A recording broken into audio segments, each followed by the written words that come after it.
Hi everyone, I'm Melanie Smith with Solo Select Horses. We're here today with Dr. James Lattimer from ADM Animal Nutrition. We're here to talk today about feeding horses to their genetic potential. This is a conversation I have with so many of my clients on the phone year after year, just trying to make sure that they have the education they need to get these horses to the finish line, which for most of them is selling them as yearlings. We've got to make sure that these horses have the nutrition and the minerals, and as you know, and what we're going to talk about today is it's a full program of things that we do to make sure that when we sell these horses as yearlings and they go on to begin their careers, they have every chance possible to be as successful as possible. And so that's really our job at Solo Select when we grow them here or advise our customers is how do we make sure that these horses are prepared for the work and demands of the careers that we've bred them to have and be successful in. Yep. And we need to recognize, so many horses, out there, last surveys, 7.2 million, I believe. And so many different goals from owner to owner. But, today we're going to talk about, those elite horses, right? The one percenters. And we can't feed them like we used to feed them 20 years ago, 50 years ago.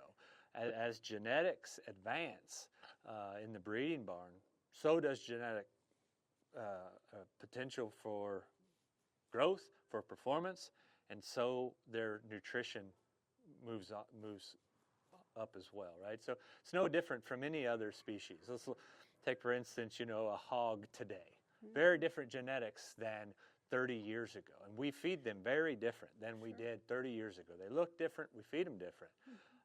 The horses are the exact same, right? As we get pickier in our genetics and select, the genetic potential goes up, their nutritional requirements go up. And so it is very common for owners newer to this to buy top-end genetics and simply underfeed them. And we'll go through some examples of how we've seen that with some of your customers. And I think the way I've tried to explain it to people is, hey, some of the horses you guys may have had previously were literally bred to survive. They were bred to survive in the wild on whatever forage was available to them based on the geographical location that they were raised in, and they were bred to be survivors. We are now breeding horses to be unimaginably athletic, exceptional individuals. Yep. And that just takes a different kind of feed to get them to that point. For sure. There's not just, when we talk about the nutrient requirements of horses, right? And we have a book, the book value. The book value does not hold true with advanced genetics. It's simply not enough. And that shouldn't be surprising. It's old data. And it wasn't done on this caliber of horses. And so, yeah, there are different nutrient requirements. As you said, I have a nutrient requirement just to stay alive, just to exist and be a horse, and even just have a baby, a mare to have a baby, is a very different nutrient requirement than reaching our genetic potential and running as fast as we can, sliding as far as we can, scoring as high as we can on a cow. Those are two totally different numbers. And we can have programs to meet both of those. But today we're talking about over here on the right end of the bell curve. Sure. And so we've been with you guys for a long time. Solo Select has been feeding you guys as mineral since by 2015, 2016, before Solo Select was a thing, we were feeding Gro Strong Mineral. It's been a staple of our program, but we've recently moved to you guys' feed, maybe, in a year? I think we've been at it a year now. And so we got to see the results this year with our self-fitting horses, and I don't know how many people came up to us at the sale and said, you guys' horses look outstanding. They look outstanding. And we appreciate that. And we know a lot of that goes hand in hand with the work that our crew puts in and the time and the hours and the sweat equity that they put into these horses. But the fact is that a very large, if not more than half of that portion is based off of our feed. And so let's talk a little bit about the feed that we've put together and what you and Ty and me and Maria, we've all kind of put our input in to make this feed, and Sure. what is it? Sure. So, at the very first place we'll start, it has nothing to do with us, is a good forage, right? And that's where we're always going to start. And that is one thing, just to interrupt you, that we've loved about y'all's program from the beginning is forage first. Yep. Because we also feel very strongly that the forage is so important. And you read some of these feed bags and they say to feed so much grain, and it's an excessive amount of grain. Sure. And for us, we want to give them as little grain as possible, but still meet all of their needs, but really have that high quality forage. So we love that is our favorite thing about y'all's program and why it blends so well with ours, because we do want to feed as much forage as possible. It's better for the horse, it's better for the pocketbook of the owner, right? There's a lot of horses out there, not these, but we'll say the average horse, right? Which most of them out there, right? The 90 percenters. On a good forage, all they might need is 2 ounces of Gro Strong Mineral, and that balance and that diet's now balanced. So now here, that's not the case. But when I evaluate a diet or a customer calls, or even, we're going to look at the forage first. It could be easily 100% of the diet, 80% of the diet, and we always want to focus blame on what's coming out of the bag, but let's focus on what's the bulk of the diet, and that's going to be the forage. So we're going to start there. And so we've got a good program here. It's pretty much straight alfalfa, right? And then depending on the horse we're talking about, we have different products, whether we're talking about horses that are in the sales prep barn, a recip mare, an open mare. They're all a little bit different. But we start with the tubs, which pretty much everything outside would have our Gro Strong vitamin and mineral tub. And on the mare side, that's all they have, right? Alfalfa, grass, grazing grass, and they'll eat about 1 to 2 pounds of our tub per day, and they're balanced. Our tub is not a cooked molasses tub, which most people are used to, that cooked poured molasses. Ours is what's called a press tub, so it has very little alfalfa. It's kind of like if you take a feed, grind it up, and press it really hard into a tub. That's what it is, and how hard we press it in there is what regulates the intake. So it has our Gro Strong vitamin and mineral in that tub, some protein, some energy, and so the easier keeping horses, the recip mares, that's pretty much what they're on, right? Now, as we go on, mares get into last trimester. We've got to do more. For sure, when they're lactating, we have to do more. And then through growth, the tubs cannot maintain them. Well, it could maintain them. It's not going to reach genetic potential. We've got to do more. And so we do that in a variety of ways. And it's been a little bit of learning curve, hasn't it? So when we first came on board, like, okay, let's try our Patriot performance and with the tubs, and by all means, what the book told us, we should be good. Right. Well, those horses started going backwards, where most horses, we'd be good to go. They started going backwards. I was trying to save you guys money, decreasing the amount of vitamin and mineral, decreasing the amount we were feeding them. It just didn't work. So instead of trying have the feed, put more mineral on top of it, we developed Gro Strong Professional, which is a 14.8 to 14 protein, 8% fat. But we really ramped up our inclusion rate of Gro Strong vitamin and mineral, and that ramped up the essential amino acids, put some other goodies in there, and then that's what we're feeding today. Yep, and it's working great. Yeah.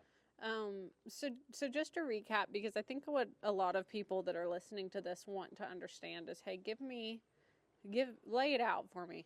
Tell me how to make my horses look the way theirs look whenever they're yearlings or 2-year-olds or whatever age.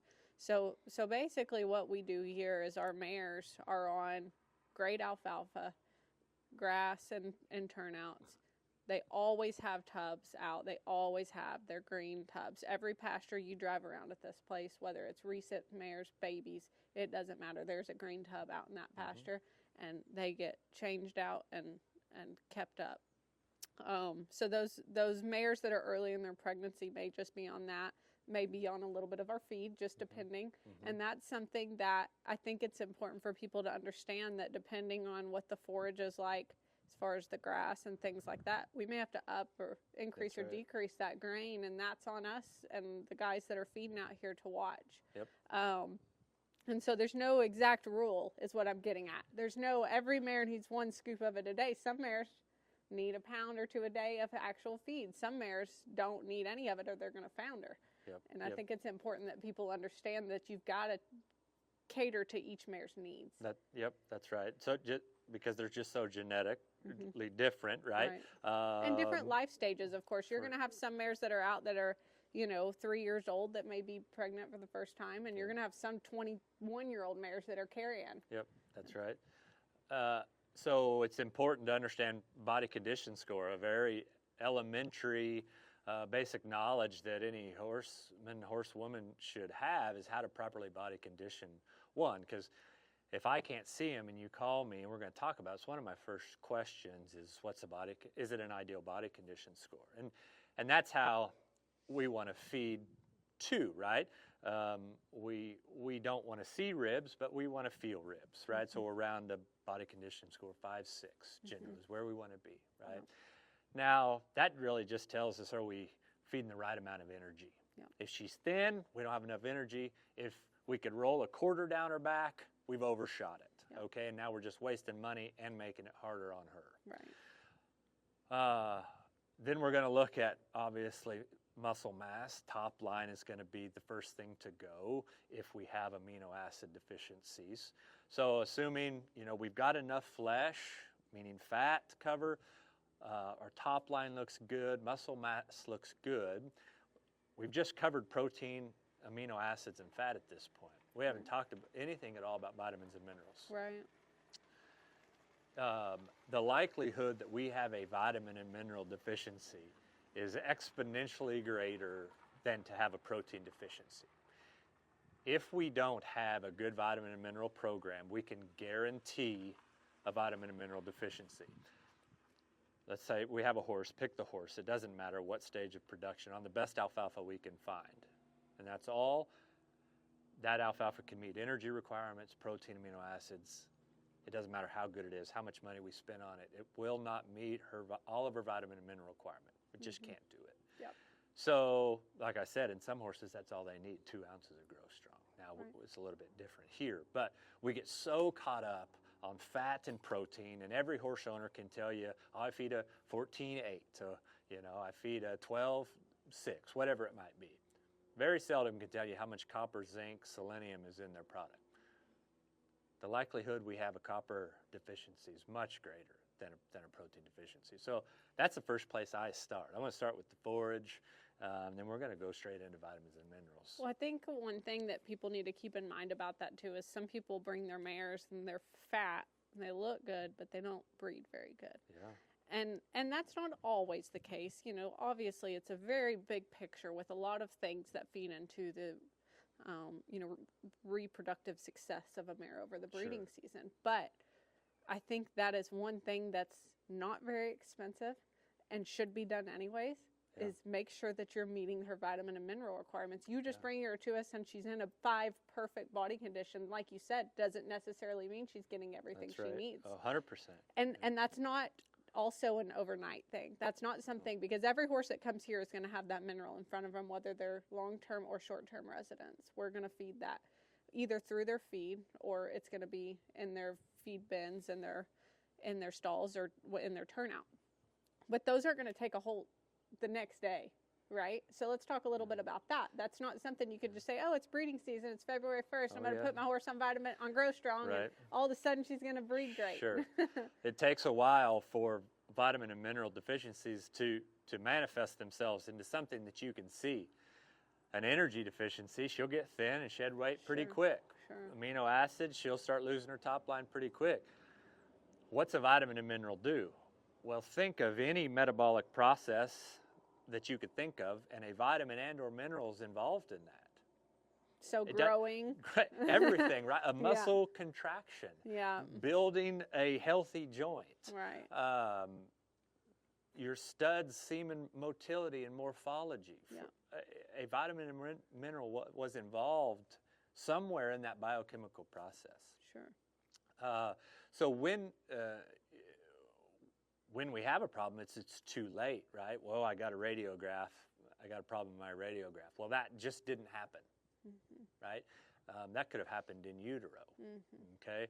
And real quick, we have to remember on mares and babies that a mare's colostrum is practically devoid of trace minerals, copper, zinc, things like those. And so if we don't feed that mare those trace minerals, so here, those mares are on a good vitamin and mineral program. In utero, she deposits those in fetal liver. Then when she foals, that baby draws on those fetal stores until it's consuming the feed or the Gro Strong. Well, when those fetal stores are not there, she has nothing to draw on, or the baby has nothing to draw on, no reserves. So we are deficient in those trace minerals, and now we have problems. And I think that's so important because we spend so much every year making sure that these recips, before we put an embryo in them even, they are on this mineral. And we do it, you know, while they're in foal and all of that. And some people are like, why do you guys feed all this mineral? Because the success of those babies starts at conception from the nutrition they get from those mares. And I think that's one thing that as I've gotten more educated and learned and understand how important that is to the success that somebody has at the sale as a yearling or the 2-year-old sale or at the maturity when their horse is crippled because of things that happen in utero. And so I try to help my customers understand how important it is that we're laying that foundation for these horses from day one. And that's something that we did long before we were ever associated with you guys, as we saw the importance of it originally from Kentucky. That's where we originally got the Gro Strong. They were using it over there, and I can tell you that they don't use things over there that don't work. Right, yeah. Yeah, so we kind of jumped to, from a mare getting her in foal, right, which, yeah, we need to start a vitamin program well before that to help her get into foal, right? And the studs, right, same thing there. We want good morphology, motility, right? You know. But we have her in foal now, and first and second trimesters, fairly easy to meet her requirement in retrospect to what's coming later in life. Third trimester is very different, and we have to start ramping up her nutrition. We got to think that mare, 2/3 of that fetal growth occurs in that last trimester. So at depending on the genetics, but peak gestation, she's building 1 to 2 pounds of fetus per day. That's incredible. And we expect her to just do that on half-dormant grass? Right. No way. Well, she will, but it's not going to be what we want, right? And so last trimester of pregnancy is critical. Now when she foals and she starts lactating, her requirements have now doubled. Pretty much any nutrient requirement has now doubled from when she was open or first trimester. They've doubled. Yep. Super easy to underfeed them in last trimester and during lactation. I see it quite a bit on underfeeding because they're scared. Right. They're largely scared to feed enough. When you say, well, if you were feeding 5 pounds, we need to be at 10 to 12. Well, maybe not, but if she's that big of a producer, yeah. So for the ADM line of feeds, what feed do you recommend during that time then specifically? Yeah, so generally what we say is we put them on a growth feed. We'll transition them to a growth feed in last trimester. Okay. Okay, and we have a couple different ones depending on the line. Our Glow line is our super premium, and our Patriot is our premium line, and we have growth feeds in each one of those depending on the goals and what other goodies you want along with that. But we'd like to have, typically we'll put them on a growth feed through last trimester and through lactation. And during lactation, we'll feed down low right? And so that baby will eat beside mom. Hopefully mom will let her. And then by weaning, the baby's already adapted to eating that grain. And when I say adapted, the gut is adapted. So that's one less stressor of during weaning. Yep. Right? Yep. And we want to minimize stressors during weaning. So if the baby's already adapted to the feed, we wean, and the baby stays on growth feed, again, depending on genetics, but somewhere long yearling, 2-year-old year. And then we go to what we call an all-life stage. You could keep the growth feed, but it's over-nutrition. We don't really need to. Yep. The mare, after weaning, she comes off the growth and she goes to her maintenance feed. Again, you could keep her on growth. It's going to cost you more money, and it's over-nutrition. You don't need to do it. Right. Some people get nervous about swapping feeds. If you do it correctly and transition them, it's no problem. Yeah. No problem. Yeah. And so these people, you know, customer of ours, let's say now they've put their mare and weanling on their, well, it's not a weanling yet, mare and foal. They're on the growth feed and baby's accustomed to it. So now they get ready to wean. So one thing I want to talk about now is I caution my customers too, like we don't need to overfeed them either. That's right. There's a very fine line. So after weaning, we don't need them. You don't need to roll a quarter down their back until you bring them to me as a yearling. Yes. So let's talk a little bit about that. And I think some of that is so important to having the person that's feeding for you, if you're not doing it yourself, understand that. Yep. And again, body condition score. We've got to get our hands on them consistently. Right. We can't just drive by everything looks good, especially if they're woolly. Yeah. Oof. Yeah. We got to get our hands on them, right? So we have some general rules, stereotypical rules. On weanlings, we generally say, or the general rule is, a pound per 100 pounds of body weight of our growth feed. So if we've got a 500-pound weaner, 5 pounds, something like that, right? Now that's soon going to go out of the window. A 10-month-old is not going to be on 10 pounds, right? Sure. So, but it's a good starting point. Yep. So we'll be At around weaning. at weaning somewhere around 5 pounds, depending on genetics, right? Now, as we start to get yearling, we're going to adjust that and feed the body condition score, right? We're going to monitor. We're going to put hands on. I'm where I need to. Ooh, we're a little ribby here. We need to up. Okay, we were at 6. We better be at 7. Or ooh, I'm getting a little heavy. Okay, it's getting tough for me to feel ribs, which in babies that's tough to do. Yeah. It's tough to push them, and then we may want to back them off, because the last thing we want to do is big bodies on little legs. Yeah. Right, because now they're going to go. Well, one thing that I see a lot of, and I'm not sure the right way, I'm interested to hear your answer on this, is I have some customers that'll send me pictures of their babies, say, yeah, they look good, and it's hard to tell in a video or a picture, you know, but they're not, they're fat, and when I say fat, their bellies are full of something. Yeah, that's but they're very not common. growing. Yep. And so they get here, and you walk down, and it is crystal clear in July of their yearling year, August when they come, and you can see all of ours. And all of ours came in this year. I didn't take the average, but it'd be interesting to see. I bet they weighed between 850 and 975, and probably right in the middle there is an average in August of their yearling year, because we weigh all of them here. These came in weighing 650, and it's year after year, and I don't. But they're not thin when they get here, but they haven't grown. Yep. So let's talk about that. Yeah. So there's a couple of things going on, and very common. You see them in those pot-bellied yearlings.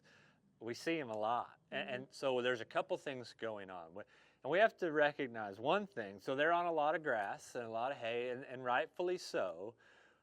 But you've got to recognize that their GI function, so back in the hindgut, their cecum and large colon, it's not fully functional yet. It's still learning, that gut's still learning to process a long stem forage. It's not peaked, not anywhere close.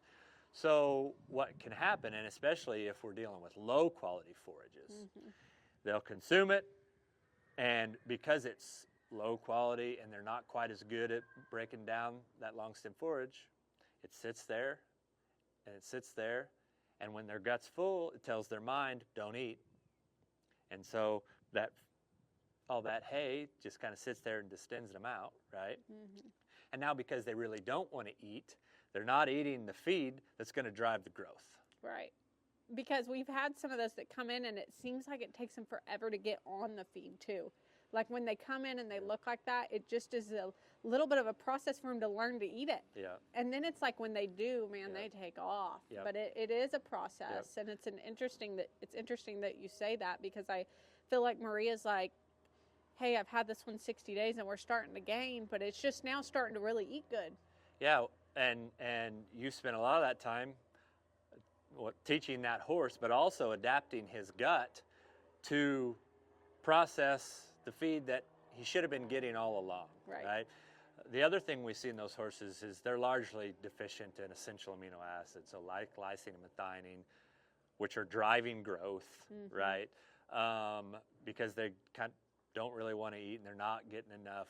They're largely amino acid deficient as well, and so they don't look as good as in their top, and they're a little bit shorter. And now, for the good horsemen that can see that, so in cattle, cattlemen love a thing called compensatory gain. And good cattle buyers will buy those mismanaged cattle, knowing that when I put them on a good program, they're going to just go berserk, and then I'm going to sell them. So a good horseman will see those mismanaged horses. They'll be like, that's a good horse underneath there. He's just been underfed, wasn't fed right. I'm going to get him bought for a discount, put him on a right play nutrition. He's going to go berserk through the roof, compensatory gain, and I'm going to sell him for a mint. And that is fine, but that's not what we want our customers No, to do, right? No. So yeah, but you're exactly right. I don't know how many of them we see at the sale that Ty will end up buying. He's like, that colt's nice. He just needs some feed. Yep, we're just going to pinhook him, He right? just needs some love, Yep. you know, and somebody needs to feed him and put him on the right program, and he's a totally different horse. Yeah. And so I think it's a tough pill to swallow for some, that here's a weanling that's 500 pounds or something and should be getting 5 pounds per day, what my mare is getting as a maintenance. Yeah. Yep. That's correct. where we need to be starting at. Yeah. Sure. Of a right feed. Right. Now, some of your customers have sent me, hey, this is what I'm feeding, and we'll get into this, right, a little bit more. This is what I'm feeding. I'm not happy with the way my solo genetics look. Can you help me? Send me what you're feeding. Send me a tag, and it says growth feed at the top. It's not a growth feed. It's not anywhere close. Right. I wouldn't even call it a maintenance feed. And that's my job to know that, and why I exist, right, as an equine nutritionist, to help. But shame on those feed companies that call it a feed when it's clearly not. Right. It's not even all life stages, but largely the owners don't know. And so, yeah, I got to kind of help them through that. And I fully expect you to not be happy with your horses with this feed. Right. You'll never be happy. Yeah. And so to kind of clue everybody in that's listening in here, we use Dr. Lattimer as a tool for our customers. And when they call and say, hey, you know, or I call them a lot of times and say, hey, your horses don't really look up to par, or they call me and say, why did my horses not bring enough? Well, for this reason. A lot of times I say, hey, I am not an equine nutritionist. I can give you a broad idea of why I think it didn't work, but this is the guy you need to call. And so we've had a lot of customers this year use that tool in their toolbox. And you guys have taken it, and it's been great. I've had great feedback from them. And they, like you said, they send you a tag, and you're like, this isn't a growth feed. And like you said, that's your job to educate them. But it's been so handy for our customers to have somebody that has spent their entire lives understanding equine nutrition to explain to them why their feed program isn't quite working. Well, and that's the fun part, not the difficult conversation of, and that can that's be that's not the fun part for me. That can be a difficult conversation, and so they love their horses and they're not trying to do wrong. That's right. It's just we all had to go through it. Yeah, we just had to get that education. Yeah, and so don't take it personally if somebody says or you say this horse isn't meeting its genetic potential. Sure. That you should be like, oh, okay, thank you for telling me that. Yes. Right. But multiple cases of your customers. Hey, I've got solo genetics. But when I go to solo, my horses don't look like those horses. I'm like, okay, well, tell me what you're feeding. And One was this, knockoff growth feed that wasn't a growth feed and some grass hay. One was oats and alfalfa. Okay, oats and alfalfa was how we fed horses for a long time. Right, and it was fine. And it was fine. We're not feeding those types of horses here. Right. Those are 50, 100-year-old genetics. We've moved on. Right. Now, will you keep your horse alive and will you have a horse that you can ride and do some things with? Yep. Is it going to look the same as a horse that's on here and get hands in the air as quick? No. Yep. No way.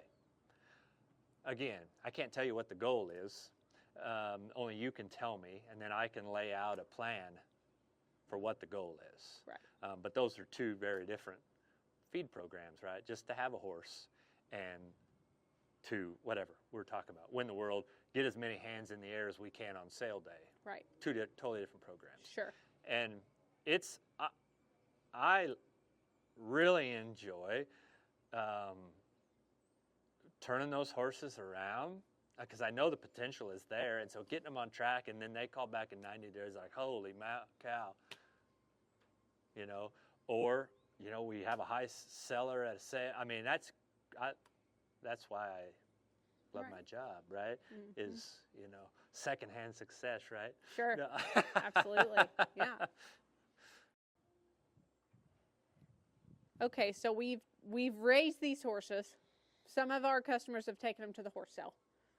Now some of our customers are going to keep these horses. We're not going to take them to the horse sale. We're going to take them and put them in a 2-year-old program or whatever it may be. Let's talk now about what those nutritional requirements look like as they go through the training process and become adult horses. Sure. So they get a little easier, but 2-year-old's still growing a lot, right? But that growth feed really after a 2-year-old, not really necessary. It'd be overnutrition. You could, not necessarily. That said, slower maturing genetics should be on a growth feed for longer than an early maturing And what would some slower maturing genetics be? Would that be something that somebody would know? These horses really don't peak till they're 6. We know some genes are that way. Or if you want to use a severe example like draft bredie. Right, okay. Right? So it's no different than dogs. Okay. So you take a little dog like a Schnauzer and a Great Dane. Okay. The Schnauzer's going to be on a puppy food really no longer than 12 months. Mm-hmm. That Great Dane, still growing tons, could easily be on puppy food past 2-year-old year. Yep. They're just slower maturing. Yep. So no different here, right? Mm-hmm. Horses are like all of our other species in a lot of this. So somewhere around 2-year-old year, we're going to transition them off the growth feed because it's better for our pocketbook to what we call an all-life stage. Okay, because there's still a lot of growth. We don't want to go to just a mature horse diet because we'll still create deficiencies. A mature horse diet is something that's 6 years plus. It's lower in essential amino acids, it's lower in vitamins, it's lower in minerals because they're just done growing at that point, right? Mm-hmm. They're fully mature. Right. Well, still a lot of growth between 2 and 6. Sure. So we want to be an all-life stage. And in general, these horses are going to be performance horses, and they're going to stay on that all-life stage until they're retired because work increases nutrient requirements. Right. Yeah. Right. So we want to be very mindful of, those $12 bag mature horse feeds. I would advise against that if I have a solo select horse. Yes. If, like you said, if we're just trying to keep the trail horse out in the pasture alive, they're perfectly fine. They'll be fine on that. Fine. So, but generally, most people that are buying these horses, breeding these horses, raising them, whatever they may be doing with the horses that come from here have, some kind of aspirations for them to be winners of some sort, and that just takes a different, it's no different than feeding an athlete. No. It makes absolute zero sense to pay for premium genetics and then not reach their genetic potential because we're trying to save a dime in the feed room. You would have been well money ahead just to buy average genetics and feed an average feed program. Yeah. That's so accurate too. I mean, that hits the nail on the head. if you want to have average horses, And there's a lot, and that may be their goal, right? Not what we're talking about today. Sure, Yeah, right. sure. So to finish up today, we've talked a lot about how to feed these different life stages, but the fact is everybody's situation is a little bit different based on where they're at, the kind of forage that's available to them, the horses that they have, the life stages that they have. There's just so many different things that go into it. And so for us, it's worked great when people call me and ask me about how do I feed these horses. I'm like, I got the phone number for you. Call this guy, and he will explain to you exactly how to feed them. He's going to ask you a lot of questions first, and then he's going to lay a plan out for you. And so we want our customers and the people that follow us to know and understand that you're an available resource for them. Sure. This isn't an hourly feed. This is hey, I want to improve my feed program. What can I do to do that? And that is a resource that you guys offer that I think a lot of people don't know about. Sure. Yeah, I enjoy it. That's my job, right? I spent too much time in school to learn how to feed horses, which on the surface is super easy, but at this level it's not. And anybody that tells you different, feeding sales prep colts is an art form. And if you don't think that's right, you're not really a sales prepper. Feed you. Try to sales prep a couple and then stand them up next to these people that do believe it's an art form. And you'll see the difference. It is a true art form. But I enjoy it. I enjoy the one-on-one, and it doesn't matter if they have one or they've got 100 head. We'll go through it. I'm going to ask the same questions to both of them. We're going to kind of go through, and we might be on point or we might be missing, but that's why I'm here. And ultimately, why I do what I do is when I leave here and retire and no longer, I just want to make sure that I did my part to feed horses the way that they were supposed to be fed, right? Doing what's right for the horse, but also seeing the industry advance and making better horses today and tomorrow than we had yesterday. Well, and we're doing that genetically, and I think that it's important for the industry as a whole to understand that we've got to stay caught up with that nutritionally as well. I mean, we're making leaps and bounds so fast on these horses are just, every futurity, it's clear like how competitive and how exceptional these horses are, and it just gets better every year, and we've got to make sure we follow that up nutritionally. So, and that'll keep, sorry, I'm jump in, but that'll keep advancing. Yes. As geneticists and breeding, as they continue to advance, so will it become harder to meet the nutrient requirements of those horses, and that's just the way that it is, right? For any species, not just one horse. And so, if a nutritionist isn't out there and in the field and at barns like this and still using a book value, it doesn't work. That works for the average horse, the book value. It doesn't work in an operation like this. Well, I think too, as these futurities and all of this grow, it's getting so much more competitive that it's those little things that are making you 1/2 a point, 1 point, 2 points better. And we feel strongly that the nutrition is a lot of it. There's, just like everything else we've talked about today, there's a lot of other pieces that play in, but this is one thing that we can control, right? And I always say in the breeding or whatever it is, there's a couple things we can't control. We can't control Mother Nature, but we can control what these horses eat. So we need to try to control what we can. Sure. To finish this up, if people want to get a hold of you, we're going to have your information in the description of the podcast, the description of these videos, however you're watching or listening to this. But in general, how do they get a hold of you guys? Well, so I could give my email. If they've got technical questions, that can come straight to me. And then, and usually it's to where, okay, this question's in depth enough, we need to call on the phone. And so I'm going to call you and we're going to talk through this versus just try to do it via email. You've been super responsive. Everybody I've sent you has been like, man, that Dr. Lattimer was great.